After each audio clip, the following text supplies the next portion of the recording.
आज की इस वीडियो में हम सुनेंगे सोमवार व्रत की चमत्कारी कथा, जिसे सुनने से विवाह में आ रही बाधाएं दूर होती हैं और भगवान शिव की कृपा प्राप्त होती है।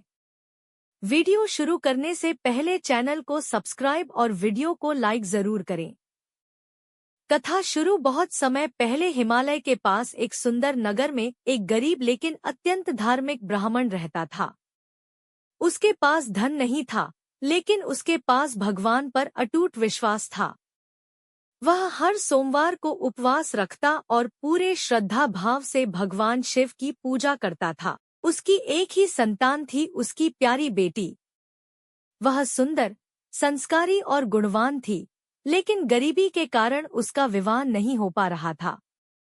ब्राह्मण की प्रार्थना। हर सोमवार ब्राह्मण मंदिर जाता और शिवलिंग के सामने हाथ जोड़कर रोते हुए कहता है, भोलेनाथ, मैंने जीवन भर आपकी पूजा की है। मेरी बस एक ही इच्छा है, मेरी बेटी का अच्छा घर बस जाए। उसकी आंखों में आंसू थे, लेकिन विश्वास अटूट था। कैलाश पर वार्तालाप। कैलाश पर्वत पर बैठी माता पार्वती ने भगवान शिव से पूछा, प्रभु, आपका यह भक्त इतना दुखी क्यों है? भगवान मुस्कुराए और बोले, यह मेरा सच्चा भक्त है।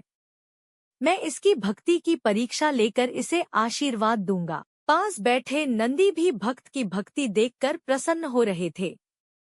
साधु का आगमन। अगले सोमवार एक तेजस्वी साधु ब्राह्मण के घर पहुंचे। ब्राह्मण ने तुरंत उनके चरण धोए और घर में बैठाया।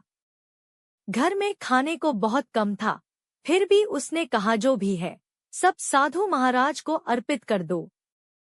साधु ने प्रसन्न होकर कहा, तुम्हारी बेटी का विवाह एक अच्छे और समृद्ध घर में होगा। यह कहकर साधु अदृश्य हो गए। ब्राह्मण समझ गया यह स्वयं भगवान शिव थे। चमत्कार। कुछ दिनों बाद नगर में एक धनी व्यापारी आया। वह अपने पुत्र के लिए योग्य वधू ढूंढ रहा था। जब उसने ब्राह्मण की बेटी को देखा तो तुरंत विवाह का प्रस्ताव रख दिया।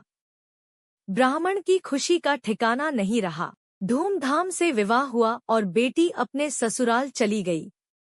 धीरे धीरे ब्राह्मण का घर भी धन धान्य से भर गया। सोमवार का महत्व। कहते हैं कि भगवान शिव के मस्तक पर विराजमान चंद्रमा सोमवार के दिन विशेष कृपा बरसाते हैं। इसलिए सोमवार का व्रत रखने से विवाह में आ रही बाधाएं दूर होती हैं